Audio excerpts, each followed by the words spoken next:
2. My name is Jimmy Palumbo here, show number 103, and I'm coming to you live from downtown Mawa, from my shitty kitchen studios, which we talked about. So many podcasters have been visiting my kitchen. They want to know exactly how I do it.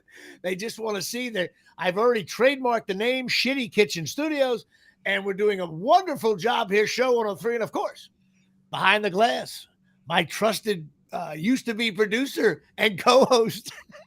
Used to be trusted or used to be the producer? Well, you're trusted. All right, so still trusted, but used to be producers. We're making progress. I mean, I'm trusted still. That's the most important part. It's your friend and mine, Chris Gucci from Chop Sports Media, making his appearance here on show number 103. Christopher, how you doing today? I'm doing well. I just got back from a little ski trip, snowboarding trip, so I'm banged up. But overall, I'm feel good about myself. I'm not dead. You know, that's a plus when you're going down a mountain. But yeah, fun times. I'm back to do it.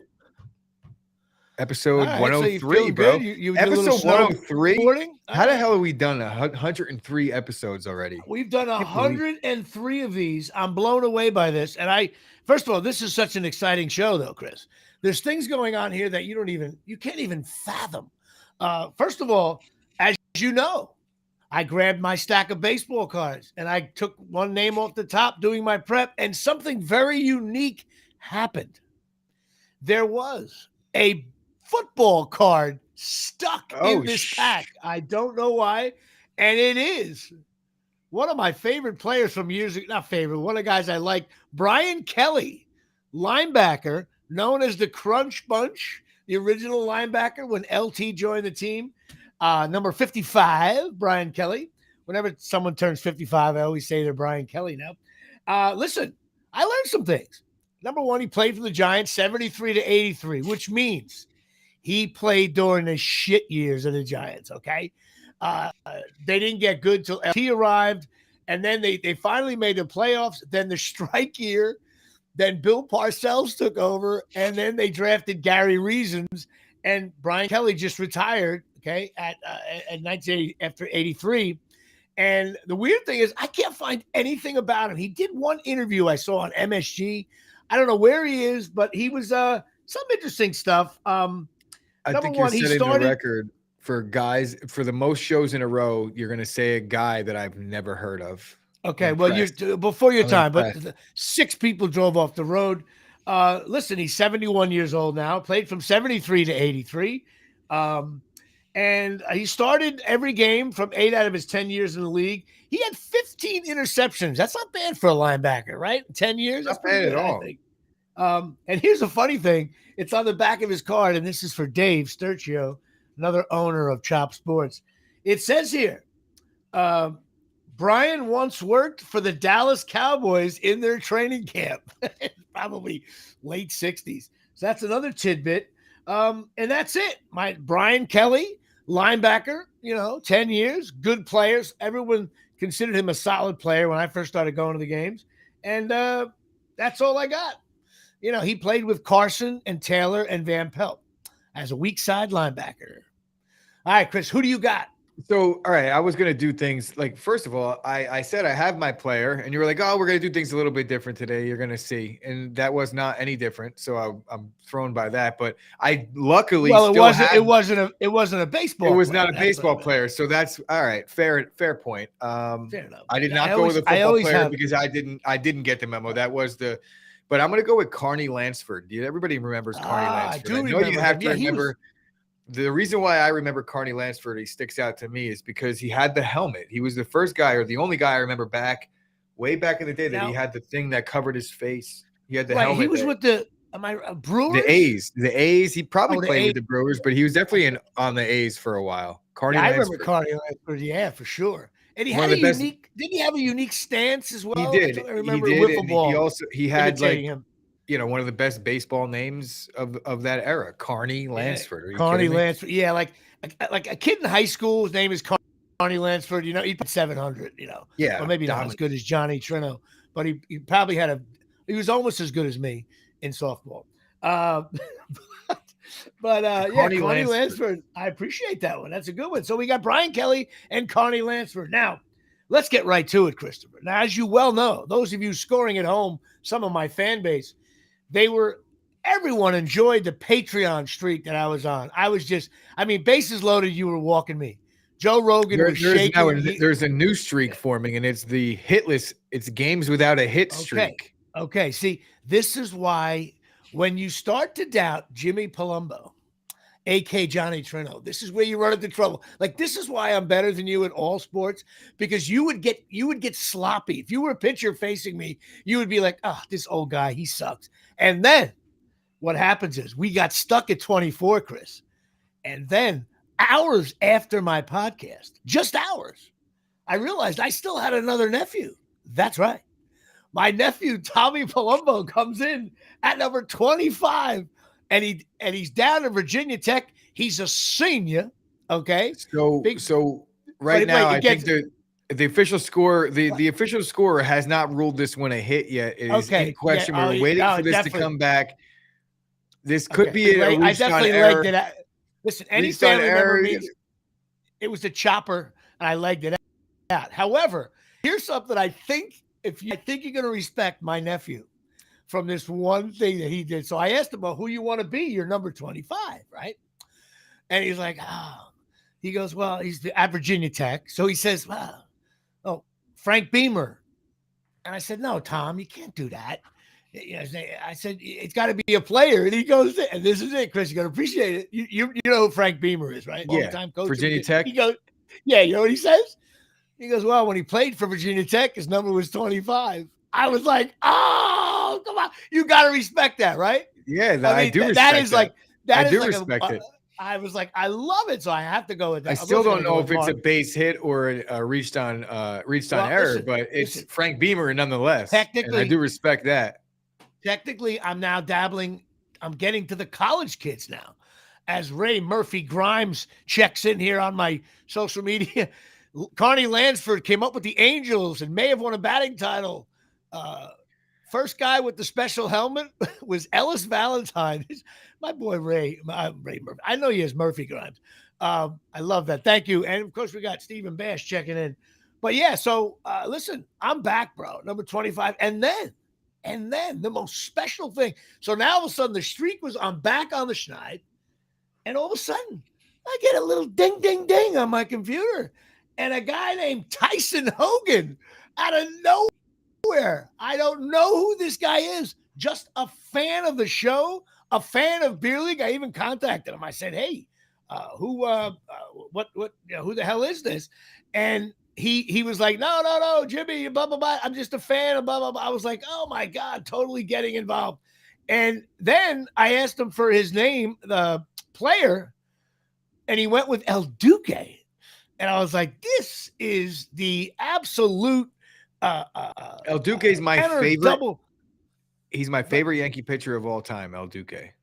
I'm sure we mentioned him way back. El Duque. Are you kidding me? Yeah, he was show 26. That was my guy. Yeah. Plus, love me, El Duque. It turns out he's actually 87 years old now. Somehow he's still 31. We can't figure it out. We have no Nobody idea. knows. He's ageless. He's like. Do you like there's another Cuban pitcher that I liked. He wasn't good, but I still liked him. I loved when the Yankees got Contreras. Remember Jose Contreras? He's troubled. Yeah, but if he was a DH and a first baseman, you would have been all over it. You would have been. I like Pascual Perez was another favorite of mine. I love him. Milito with Pascual. Hell yeah.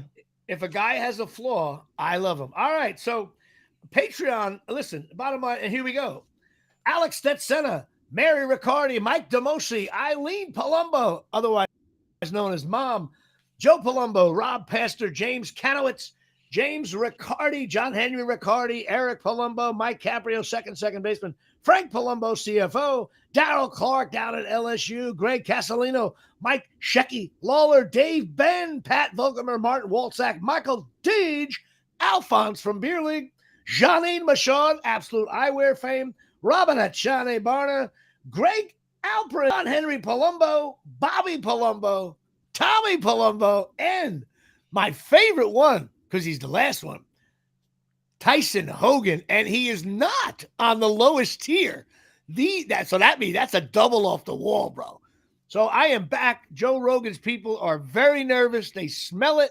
Jimmy Palumbo's podcast is coming to a theater near you. I'm on my way. And hopefully, if I add enough of these up, I can pay my cable bill here at Shea. All right. Without further ado, let's get to a couple things. But we have a really cool guest coming up in a few minutes. I have no idea where the interview is going to go. It should be fun, as always. We got to talk. There's really only one sports story going on in the world right now. It's the New York Knickerbockers, bro. I mean, first of all, I really watched them the last couple games, and I came to a couple of conclusions. I still think they stink, but I love this team in a weird way. Number one, they won 6 in a row. The guy Hart hasn't lost since he's been there. They won 8 out of 10, and I think the league isn't that good. So I'm watching them play, and I'm like, all right, wait a minute. Now, the Knicks, they're going to have trouble, but this Boston Celtic team, when everyone's like, ooh, the Celtics, if you watch that game yesterday, you're like, ooh, the Knicks can go to the Eastern Conference Finals because the Celtics are just a very average team, if you ask me. They are most overrated. I know they're going to be hard in a 7-game series. They're tough at the Boston Garden, but that's not like a dominant team. Like, what are you talking about? And then I looked at the Knicks stats. Jimmy, you know that Jason Tatum got ejected and Jaylen Brown wasn't playing, right? That's their two best players. Two of the best players in the league. Yeah, but he got ejected. That guy got ejected. The game was over by then. Let me tell you something. Here's why. Listen, the Knicks are going nowhere, but they're fun to watch. It looks like I think they're going to they're the 5th seed right now. They have a chance of catching Cleveland. Could be a 4th seed, whatever. But the bottom line is the Knicks are interesting in the playoffs because now you got Randall's a 25-point game, 10 rebound, 4 assists. You got Brunson's 23 points, 3 rebounds, 6 assists. This guy Hart comes in, gives you a little life. He's a 10-point guy, 8 rebounds, 4 assists. Then you got Quickly, right? He's a 13-point guy, gives you 4 rebounds, 3 assists. I mean, and then you got Barrett. Everybody forgets about Barrett. He could be the third option, and he's 19 points a game, 5 rebounds. And the biggest thing is Mitchell Robinson in the center. He's a flawed player, but he's just a brutal rebounder and can pound it up against some of the better players in the league. So the Knicks in a playoff series, the one thing they're missing, and everybody knows, they don't have the dagger guy. 6 seconds to go before the end of the half. The guy who can take it on his own and get the shot done like a Durant does. They don't have a guy like that. But really, there's probably only 7 guys, 8 teams in the league that have that. And I just think the Knicks are playing well. They're in a groove, and they got Hart and Brunson, the Villanova guys, and I'm just digging my New York Knickerbockers. They've been playing well. Can't take it away from it's them. All things are pointing towards wherever they end up as the 4 or the 5. They're going to end up playing Cleveland most likely. I don't think any of this. The Nets are on their way down. None of the teams below them, I think, are going to be playing well enough. Well, the Nets aren't the Nets aren't the same team. No, of course. Well, that's what I'm getting at. I'm just trying to look at like how the Eastern Conference is jockeying out. The Knicks look like they're at least in a position to at least either be the 4 or the 5 because Cleveland's playing well and they've been playing well all season. Yeah, they won 7 out of 10 too. That'd be a good series. All the writing is on the wall. Before the season started, the Donovan Mitchell to the Knicks was the big conversation. It was Donovan Mitchell's going to the Knicks. Well, Donovan Mitchell is now on Cleveland, and it all worked out in Cleveland's favor in terms of that regard. So there's already like a budding little rivalry happening because of what happened in the offseason. That's a good first round. I would love to see that series, and I hate to say it, I've been favoring Cleveland all year because I know a couple people, I've sporadically bet on them, but a couple of my buddies, they've been just tailing Cleveland all year long. They've been one of those teams that out of nowhere, they became really good. I would pick Cleveland in that series just to be a hater, if I'm being honest. I get it. But you got it. It's going to be a good one, though. You say that about Cleveland. Got to say it about the Knicks. Say that about Cleveland. I said it today. I said it today on one of my shows that I was wrong about the Knicks all year. I could keep on acting like they're not going to be good. They're not going. But, at the end of the day, the Knicks are probably going to be the 4 seed, really. Maybe the 5. I don't think they're 6 games back of the 3 seed. That's not happening. All right, so my Knicks are fun to watch. Good too. Philly's playing good too. Listen, the Knicks are fun to watch. All my friends in Connecticut who can't get MSG on their cable, it sucks. After years of not caring. And so the other thing is my Rutgers Scarlet Knights. What a crazy game Sunday. They had 3 games left at Penn State, at Minnesota, and home against Northwestern. They're getting their ass kicked at Penn State. They're down by 19. And then Rutgers comes storming back with their great defense. But here's the weird thing. I was playing pickleball during the entire game. I was able to watch the last minute of the game on my phone in my car, okay? And then I had it taped, and everybody's calling me after the game. Oh, my God, what a great comeback. Oh, Rutgers, great. But they were watching it live. I went home. I said, let me watch the DVR. Let me DVR this. And all I saw was a horrific first half by the Knicks.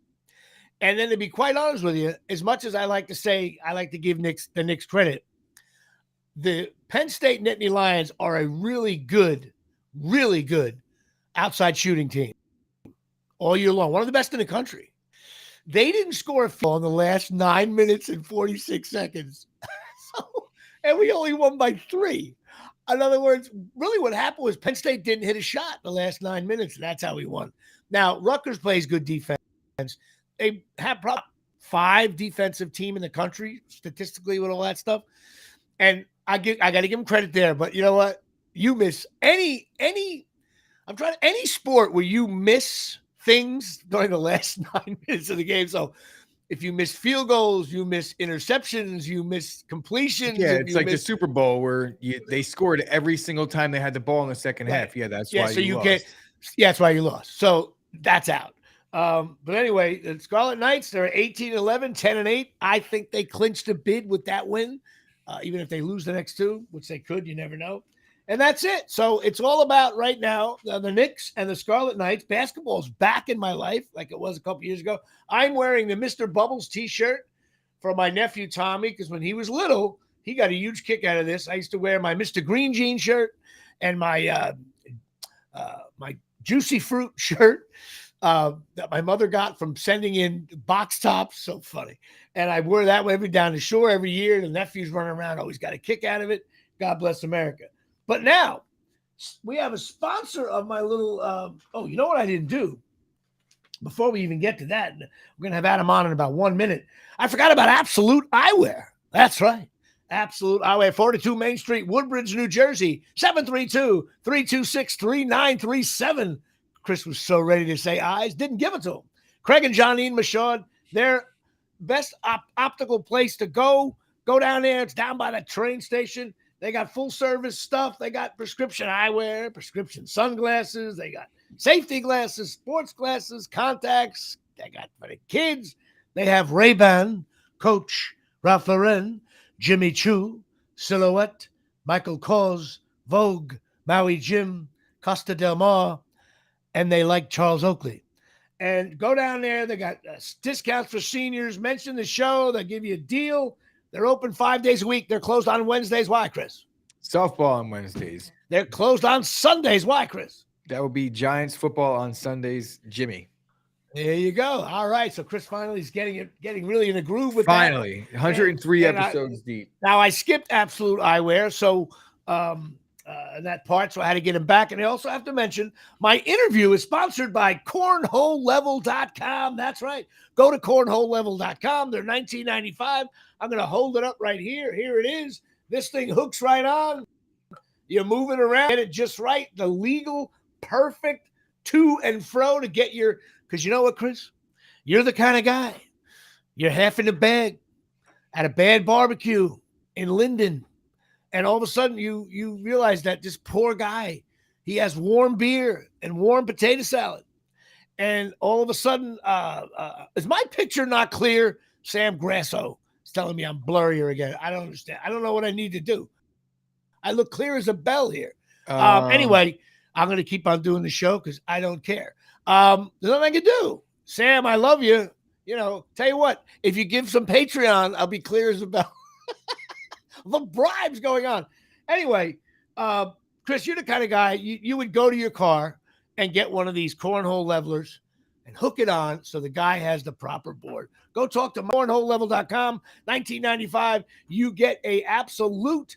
I should give away free sunglasses with a pair of these or something. I'm going to combine, since they dated in high school, both owners dated in high school. Why can't we have every time you order one of these, you get like a free housebreaking weaving pad or something.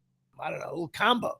Anyway, which brings us, who's been sitting so very patiently here at Shea, brings us to our guest. Now, I stumbled upon this man via his Facebook posts. Now, when I say stumble, I worked with him about 30 years ago or 27 years ago. I'm not going to say how old we are. He was my agent commercially in New York and LA. He ran a business called Acme. I'm going to bring him right on the show. He's a funny guy in a stand-up. And here he is. Hang on. Here he is getting involved. That's right. That's right. Here he is. All right. Mr. Adam Lieblein. Is the sports shit over? I know. I knew I listen. I talk about sports at the top of the show, and everybody gives me shit for it. But you know what? Some people like it. Some people don't. I'm like the licorice of podcasts. It's fine. It's fine. It's just not my bag. I deal with actors and comics, and I'm showbiz. I'm so proud to be involved in a segment that is sponsored by a product called Cornhole Anything, because of course, being from my generation and yours, that has a completely different meaning to us. And I agree. Yes, I'm with you. It's cornhole means it just. Look, there it is, right there. All right. Well, I agree with you. Now, so let's give a little something here. Now, way back in the day, I went to a Screen Actors Guild sponsored event where you were meet the agents. And I got there late, and everybody was signing up for these hotter agents, whatever. And I saw a couple names on Acme. I said, Acme, what is that, from like Roadrunner? And I was like, wait a minute, how come no one signed up here? There you go. I'm like, maybe they're like a shitty agency. I don't understand. And then it said at the top, must do a monologue. Yeah. Right. And so I said, you know what? I got my monologue. I'll go in there and belt it out. And then I go in the room, and there's this unbelievably attractive woman in the room. I was like, hey, who's this hot broad? And not knowing that she was one of your ex-wife who also at the time owned the company. Belted out this monologue. What was that? I wouldn't have described her even when I was married as unbelievably attractive, but thank you for that. That's good. It makes me feel come on. She was a good looking right. What are you talking about? Well, she was number one out of 3, so okay, we're good. There you go. But still. So I go in there, I belt it out. The next thing you know, I'm signed by Acme in New York. But then I started going to LA a lot. Yeah. And I got to ask you one question. Yes. As actors, you made us 100 years ago on the back of our resumes use a certain emerald green paper on the back of our resume. Classic linen Augusta green, and it was a very specific reason we did this. Do you know the reason? Why? Well, first, it was the color of money. It was the same green as money, right? But back then, so why was I having that? Before the internet, when all agencies had to submit hard copies of headshots and resumes, and a casting director would get within a few hours of the release of the breakdown that would come out to ask for submissions, they would get tens of thousands of submissions. They get hundreds of manila envelopes full of pictures, and they would separate them by roles: mom, dad, son, and have these large stacks 6 feet tall. And all the resumes were white. And we decided to make them green so that when we called to pitch and they said, look, we can't find the picture. We'll go through them and we'll let you know if we're interested. We'll go, no. Ours are the green ones. Go and pull those out and then we can talk. And so it worked for the pitches. I learned this from an old lady who ran an agency. She's probably dead now. Her name is Lois Benson. She ran the Benson Agency, and she had Astro Bright yellow resumes, which were really obnoxious colored, but that's why she did it. And I thought, okay, I'm going to do that, but green, money. And it worked out really well. And everyone remembered it, but then it went digital and we lost it.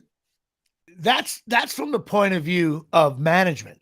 But let me tell you what it's like to be a player in your Augusta Green world, okay? So I'm signed by Acme, and now I have to go down to, there was no Staples back then. I had to go down the street Yeah, and buy a pound of paper, and that the green Augusta green paper, which means money. Now I know why, because it cost a lot of money to buy that. It was like $45 for the friggin' green paper. So then I end up, your wife at the time, she ended up, I think you might have closed the New York office, or I started doing LA. And then I met you, and you were also an attractive young fella. And that's when I met Gwen Pepper over at Acme. You were still bald back then, I think. No? Oh, no. Probably you not. were great. You were like your classic agency owner, a little cocky. Yeah, I was like, this guy's a badass. But I was with Gwen Pepper, one of your high agents there, and she was awesome. And you guys had a huge, really cool agency. So tell me a little bit about, like, you got into the agency business. I know you were a producer at first, and you tell me about getting into the talent agent business in the 90s. Okay, here's the easy story. I have my degree from UCLA Film School. I got out. I started in production, PA, production coordinator, produced some stuff. I did some feature films, some episodic magazine style television shows, hundreds of commercials. Loved it. But then I was married to someone who was working at a talent agency, and she said, "Let's start our own place." So we just got licensed and had no idea what we were doing, and started Acme in '93 with just the two of us. And we thought it was just going to be easy, right? And just we're going to handle a handful of people, whatever. And then that was the month in June of '93 that Triad Artists, which was one of the biggest agencies in the world, was bought by William Morris. It was one of those big mergers. Right. Billions of dollars changed hands, and they let loose all these working actors who Lisa knew from working at, my ex-wife Lisa knew from working at Triad. So we filled our client roster with a lot of those people, started doing very well. And then within a few years, we grew to 18 agents in LA and opened a New York office in '96. And we had 6 agents there, a huge support staff. And it was very productive, 7 divisions, and theatrical and literary and commercial. Yeah, everything. Voiceover. And your children's division was huge too. I remember that. And people on, we did so well with so many people. And like I put Seth Meyers on Saturday Night Live, Gwen and I put Seth Meyers on Saturday Night Live. But then 2 weeks after his first episode aired, he was stolen by a big agency. We booked Gabriel Iglesias on a series when he was a kid. And then we ended up having to release him because he was fired from a show. Long story, but it was all of those elements of success followed by sadness or stress or guilt for not getting certain people that we really believed in, their big shots. That was a lot of stress. So after 16 years and a divorce and a recession in 2008, I sold the agency, 7 divisions. I sold to 5 different agencies. It was a big deal. And then I was thinking about what to do next, and was recruited by a software company, a casting software company that Casting Networks. It was known in LA as LA Casting. It's an international company, but it's. I can't believe you work for them. I use that shit all the time. We all did, and because I knew it really well from the agency side, they brought me on. I learned the software industry. It was really good fun for about 6-7 years, and then they sold the business to a much bigger conglomerate of companies. And then I was recruited by Gary Marsh, who runs Breakdown Services / Actors Access. That's the primary resource for casting TV and film in North America. And I was head of business development for a few years. And I realized during those years that I was really bored.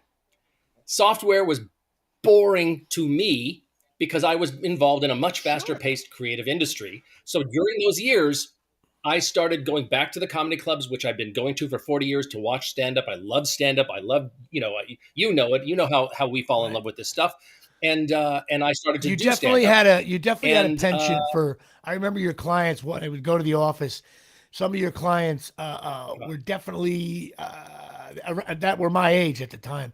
We're all kind of like funny ball-breaking guys. And Craig Shoemaker, I had Ahmed. I had tons of clients back then for stand-ups, and I would love to go to the clubs and see them. I even represented at one point Mark Lanow, who was Bud Friedman's partner in the Improvs back then, and so I would get in there all the time and watch shows. But so I started doing it myself, during those years, and then the pandemic happened. I left software. I stopped doing stand-up because I didn't like the Zoom stand-up stuff. It didn't give me any satisfaction. But then I got involved right now with which I'm doing right now with a group of these people that they're agents from a larger agency that broke off during the pandemic that wanted to start their own place. They asked me to join them. They said, "What do you want to do?" And I said, "The only thing I would be willing to do is the small niche of I want to represent stand-ups, and I just want to do the commercial side of the business because that was the least stressful. Actors don't dream of being in a Charmin commercial. As a commercial actor, they dream of making extra money as a I do commercial now, though. student. And I'm giving them money.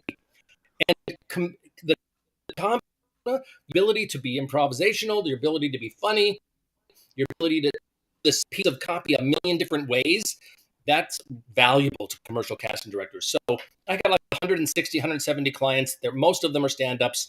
I don't submit them for comedy. I submit them for commercials, and I do this all, every day. That's all I do.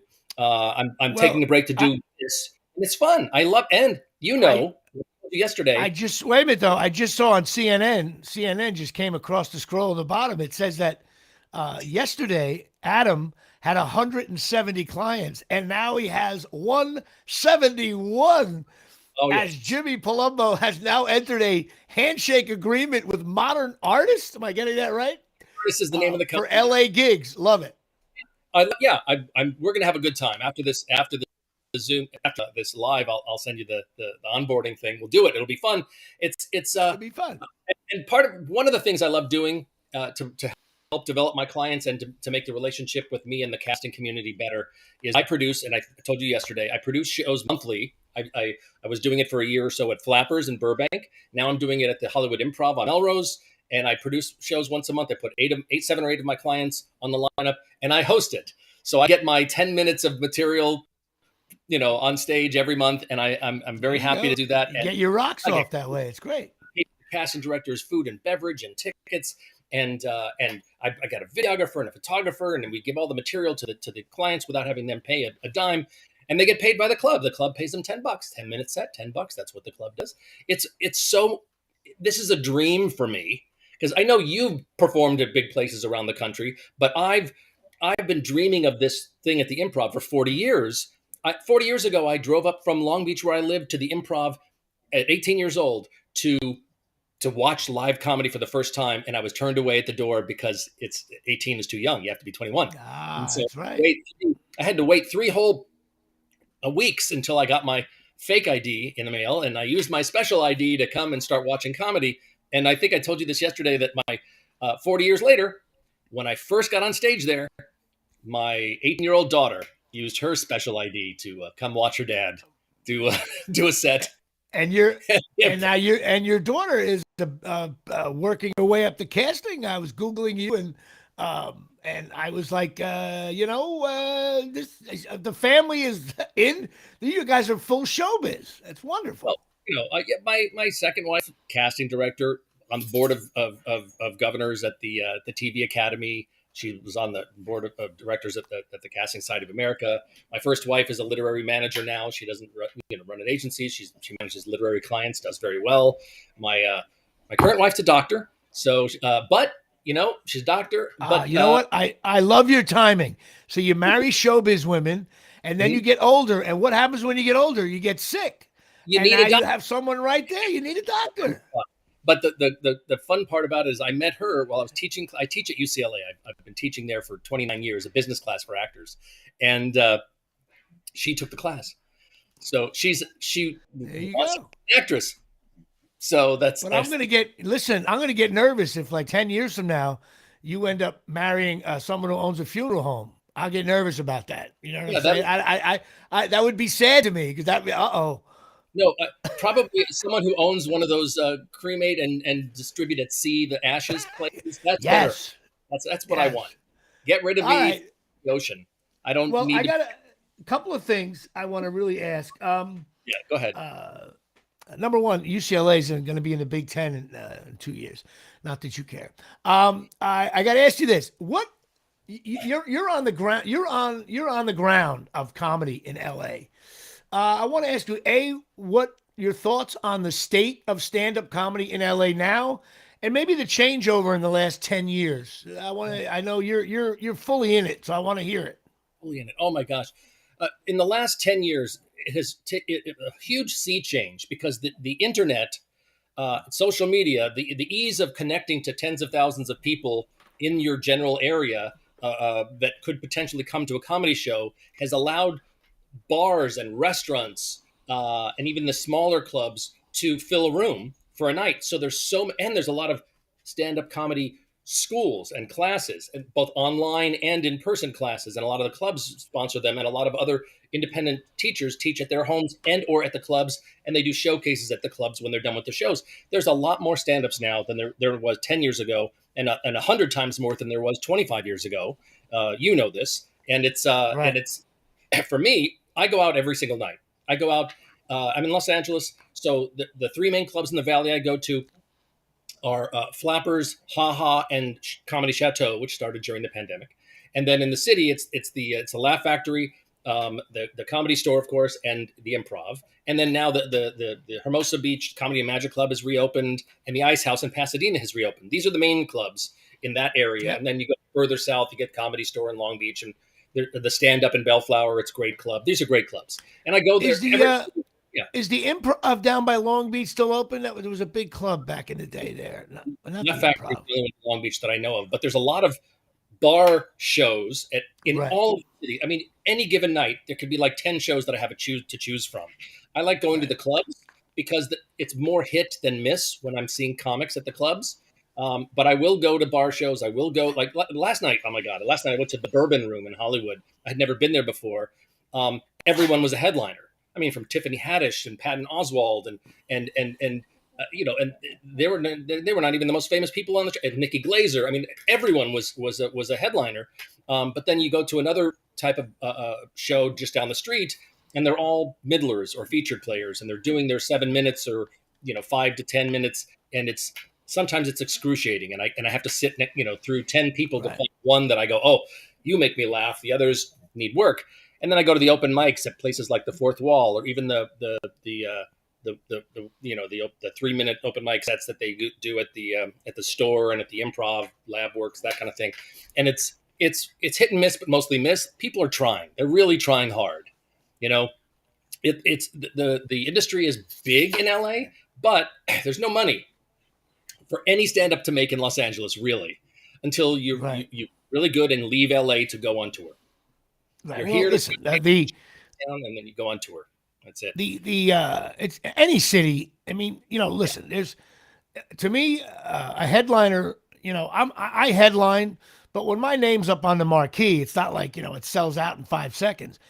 There's headliners where, your name's up on the, like even someone like a Patton Oswalt, who's a headliner, if his name is on a marquee at a theater in New Jersey, he'll sell tickets.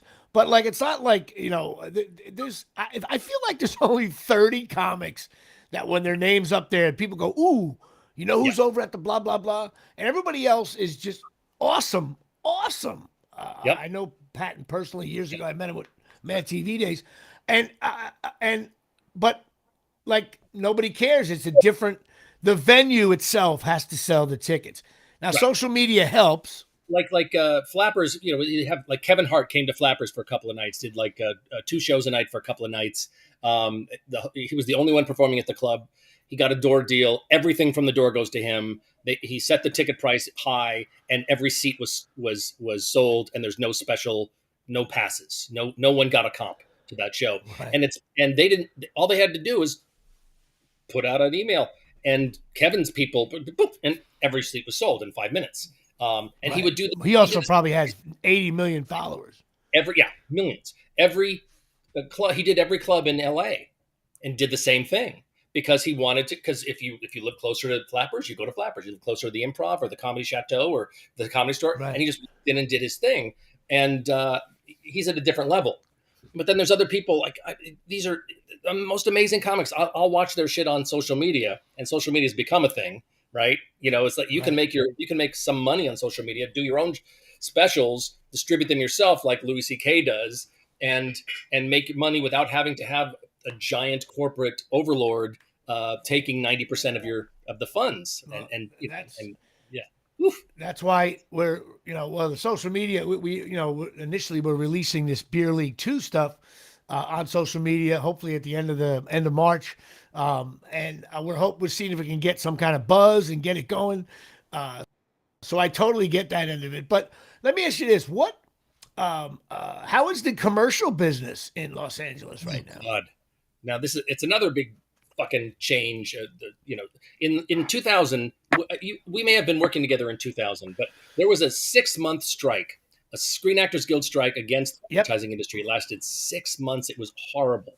And at that point, 98% of all commercials were done union in Los Angeles. And it was lucrative and residuals kept flowing. And it was just, even during that 6-month strike, our agencies kept making tons of money because all the commercials kept airing that had previously been shot. Right. But for the 20 years since then, it has gone steadily down. And now it's like 80% non-union, which doesn't involve a lot of residuals or any residuals. It just involves lump sum money. There is another angle to that, the non-union stuff. Number one, as a guy who's got a pension with SAG and health insurance and so on and so forth, when you have a good agent like an Adam Lieblein, but a lot of these non-union commercial actors, they're doing these spots, and I'm telling you, they're getting $500, and then it's bye-bye. Yeah. Now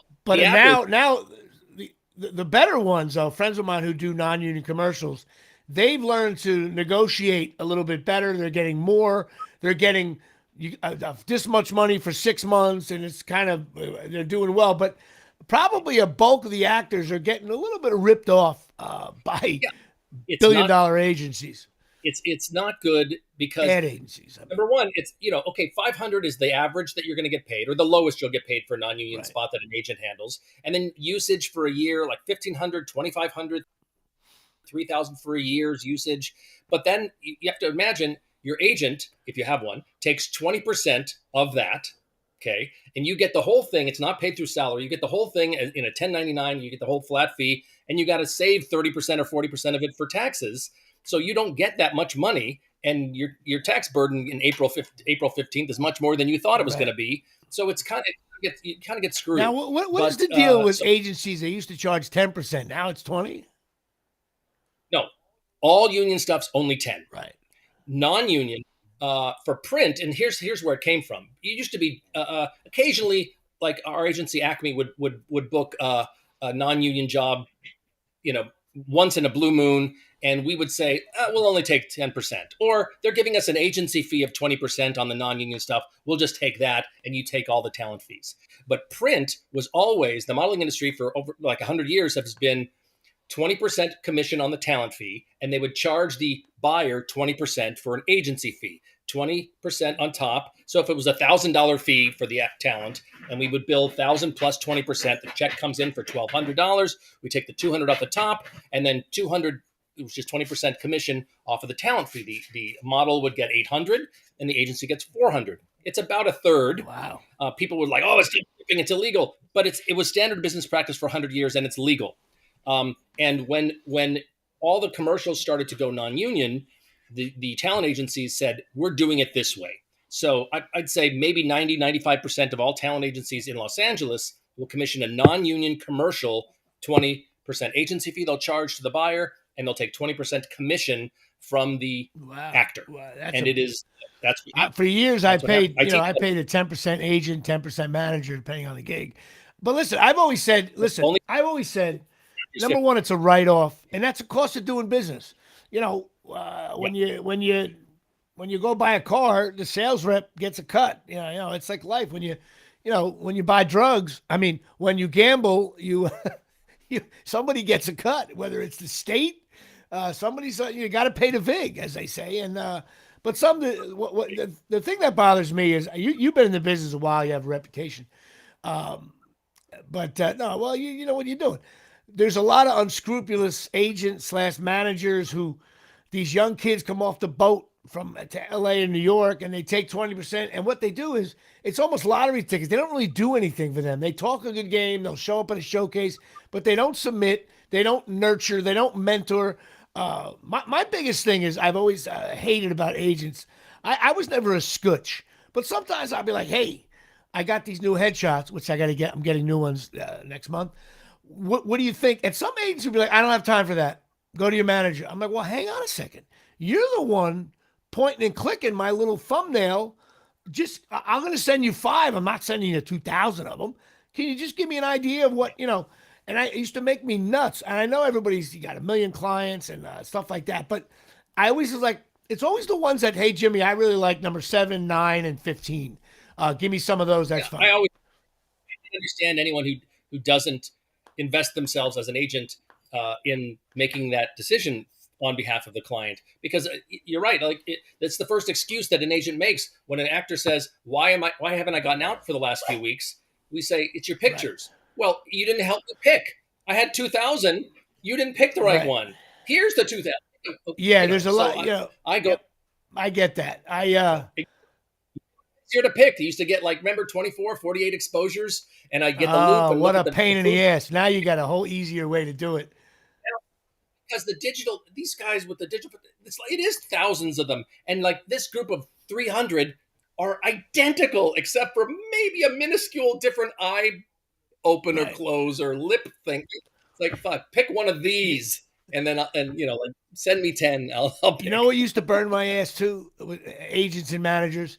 And I have a buddy of mine's a big time agent over at APA, a good friend of mine. But I would call my agency, right? Not all the time, about something specific. And I wouldn't get a call back. Now, this is before the days of email, of course.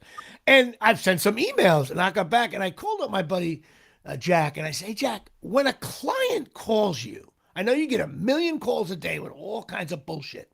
But when a client calls you, he goes, oh, Jimmy, if a client calls me, I get back to them. Sometimes I can't get right back to them. If not by the end of business day, first thing in the morning. I mean, even that is rare. You got to get back to your clients. And that used to drive me nuts. But now some actors abuse it and they call their agents every 3 days. And that must be annoying too. Yeah. I tell my client, well, in the age of the digital stuff now, I tell my clients, here's the 3 ways to reach me. Text, respond very quick. Email me second. I'll respond with a more detailed response. Call me. If I'm not busy, I'll answer you. But I'll more likely check to see if you've texted me or emailed me first. You know what I mean? Yep. Taking a call out of my day takes, this podcast takes an hour out of my day. It's going to take me a long time to catch. But you're happy to do it. I love it. I'm an egocentric individual. I'm a whore for attention. And you said, hey, come on. Whores are good. 7 whole people are going to tune in live. I got to only care about sports and shit. I don't, so that's. Listen, this is going to put your agency now is going to be, it's going to be like CAA, William Morris, and your agency because of the huge signing of Mr. Bubbles, Jimmy Palumbo. The amazing. Listen, you know what? I think your strategy for signing clients is great. You sign a guy, and then 20 years later, you re-sign him. I think that's a great strategy. Yeah. In June, I'm going to try to do it in June of this year. This would be, I think it's this year, 93. Yeah, 2023. This will be 30 years since we opened Acme Talent. So I'm going to try, and I talked with about it and some other people, and we're like, yeah, let's, get Lisa to come in. She lives out of state, but I'll get her to come into town for June, and we'll do a big thing. So if you're planning on any trips during the summer. If you let me know, I will try to get out to LA for that. That would be a riot. Fun. We'd take over a place and we'd have music and stand up and food and plus I get to see Gwen Pepper. Yeah, she'd be there. She's married. She's happy. Where's Gwen Pepper now? She's at an agency called Defining Artist Agency. It's a terrific agency. Her and Dee Dee Binder run it together. And I got to call her up because I can get LA. Does TV and film, right? She very good at it. Yes, very successful. She was great for me. I got to call her up and say, hey, I got a great New York agent. I love them. Henderson Hogan. They're great. But you know what? It's always good to have an LA rep too. What the hell? Hey, if she remembers, she'll remember you. And she'll remember Jimmy Palumbo. Come on. But to be even clearer, and I'm not going to speak for her, but a lot of agents that I used to work with that are theatrical agents still, they focus on the younger, of course, because that's where the money is. Sure. So if they're going to have to, prioritize how many people can we handle, which ones are going to make us the most money. Look, if you're a star and you're in your 50s, great, take you. Developmental. Listen, So if you're, I'm a 57-year-old white male, so I'm up against it. I understand that. The younger kids, you watch TV. There's younger people on. There's all kinds of different colors of rainbow on. I get it. But you know what? You still need a veteran to come out of the bullpen in the eighth inning, bro. Someone that, they still have those old grandpa roles sitting on the porch with the dog. And why not me? You know what I mean?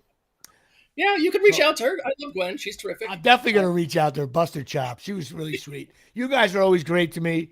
So with a bunch of people over there. But listen, man, I love what you're doing. You're doing kind of this niche of stand-up and commercial auditions. I think it's a riot. And you're involved heavily in the stand-up world. So I can't wait to get back out to LA and pick your brain. And you're going to try to tell me what clubs to go to get up on stage. Put you up at the Improv. You come in the first Sunday of every month is when I got my improv slot from Rita, who books the shows there.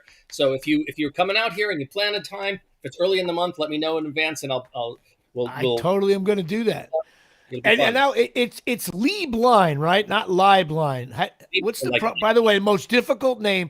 If someone's drunk and tries to spell your name, they have no shot. Well, here's how I think it. It's Lead the Blind. So that's how it sounds, but it's I love that. It's I before E, except after Lieb. That's how it works. Not Eblein. Wow. Lieblein. I call it land of the vowels. It's such a good Irish Catholic last name. Big vowel. All right. Well, listen, Adam, I appreciate you coming on. We're going to be talking afterwards. I'll give you a quick shout. And I appreciate you coming on. I love what you're doing. I will see you soon in LA. And God bless America. All right. See you soon. You got Bye-bye. it. Thank you so much, man. Appreciate it. Love you.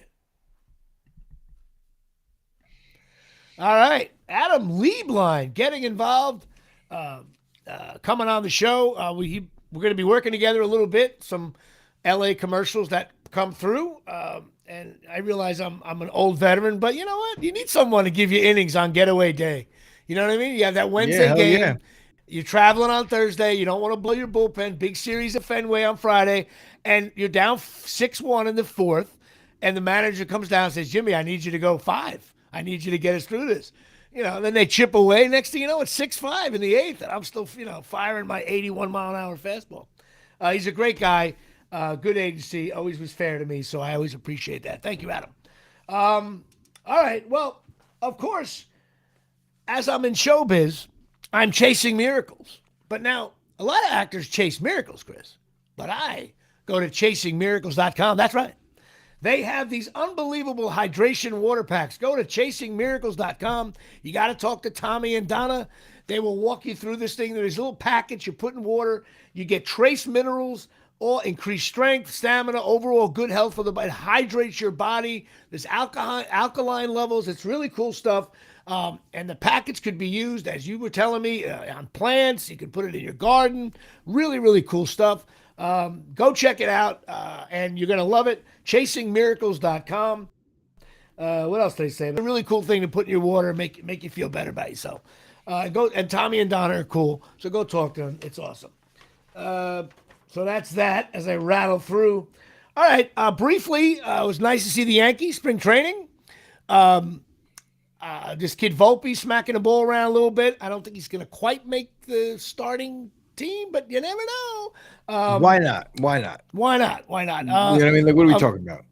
Of course, the season doesn't start until Stanton starts hitting bombs. I'm really hoping. I know it's not going to happen. I know he's going to get hurt again, but I will love the funniest thing in the world for me as a Stanton fan, and everybody knows I'm a huge Giancarlo fan. Can you imagine if he doesn't get hurt? Imagine if he hits like more home runs than Judge or something crazy like that. How funny would that be? I can't. No, I can't imagine it either. But would that be fun? Happening. We would have fun with that. Giancarlo at the bargain basement price of $25 million a year. Anyway, Yankees spring training. Listen, spring training is so stupid. They got the new bases now. How do you feel about the new rules? I actually like the pitch count because I thought at first I was like, I hated it. And then I said, wait a minute. Every sport, except for baseball, really has changed a little bit about their game. And basketball with shot clocks, little things. I said, you know what? These games do go on too long, especially with the commercial breaks. I don't know if they got the number right, how many seconds and all that, and how they're going to call it. But if the umpires call it fair and they call it right, and the minor leaguers have been doing it for a while, I think it moves the game along. And if you watch those old, I think I read somewhere last year, maybe Dave or you posted it. There was like a World Series game that was like an hour and 35 minutes, like or something crazy, because they took the field, the other team took the field, and the pitcher started chucking. There was no stepping out of the box. I'm hoping it speeds up the game. I think it's a good thing. I think the bases look kind of silly. They look like these huge mats out there. I don't know. What are your thoughts on it?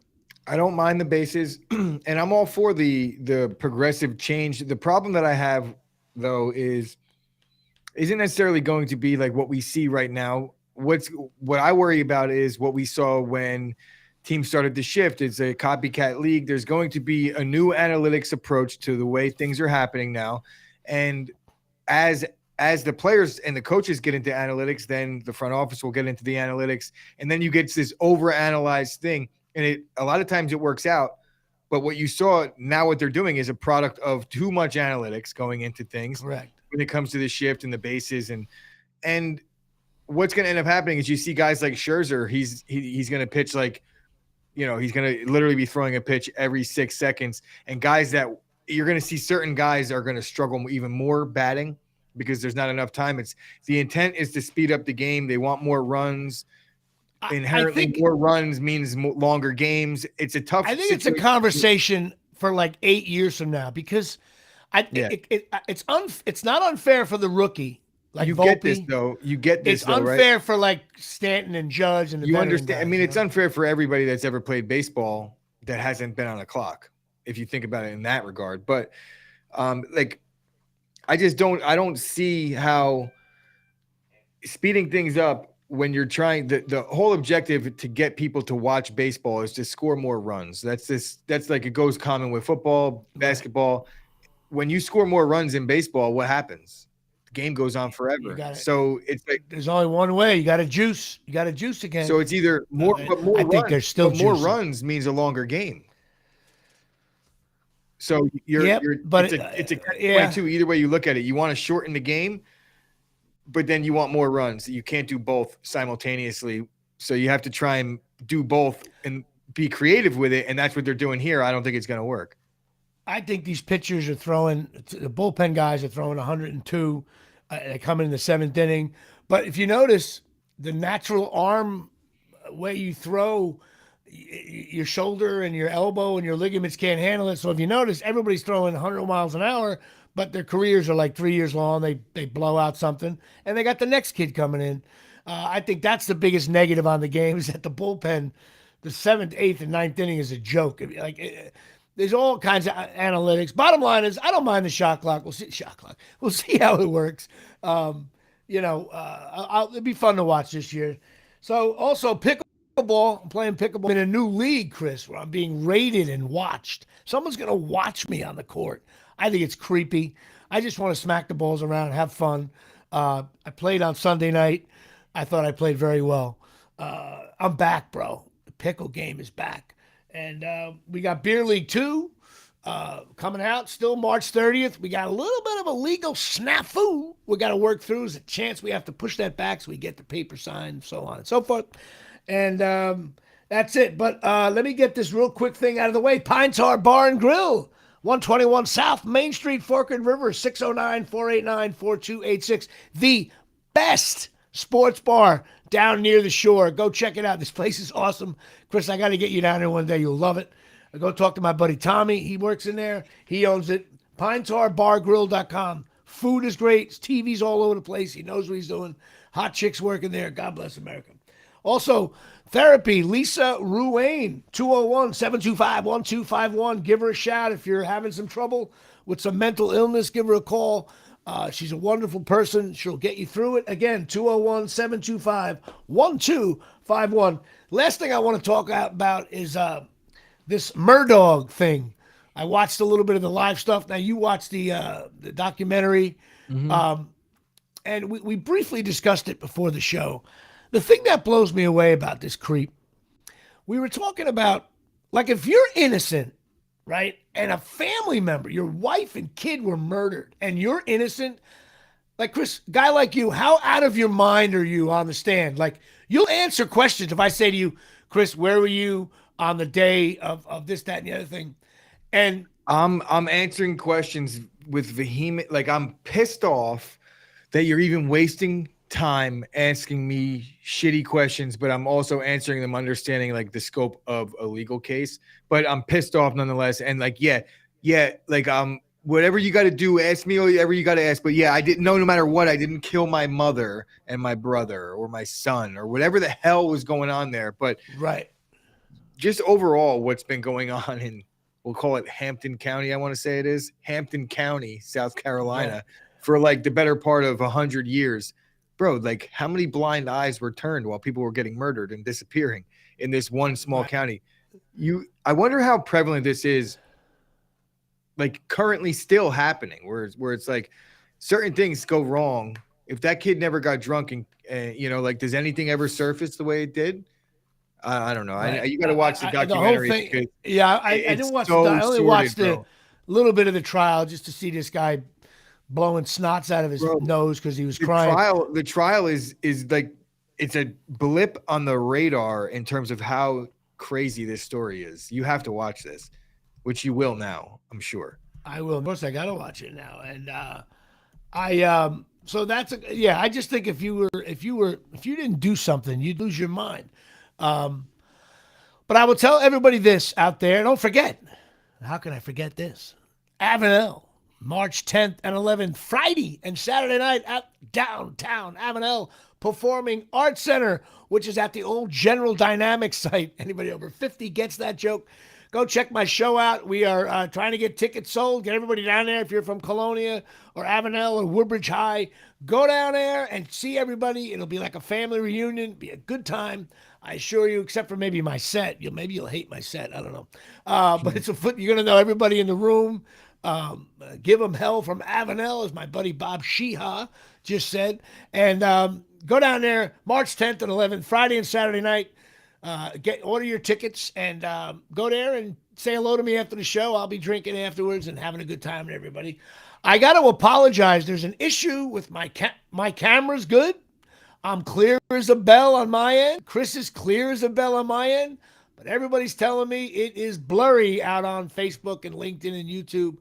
I don't know why. I will be calling the company right now that runs the software. That's 2 weeks in a row. I look blurry. Of course, most of the people listen on Apple Podcast later on this afternoon.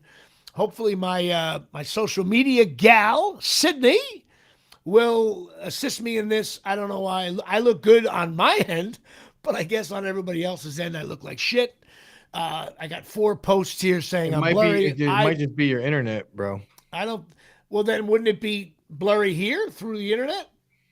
I guess not. I have to find this out. I will check this out and fix it. I assure you, the shitty kitchen studios are much better than this. So I apologize for those of you scoring at home. And that's it, Chris. That's our show. Thanks for doing the show. And I will look. I'll see you next week with a very special guest. All right. We'll see you, everybody.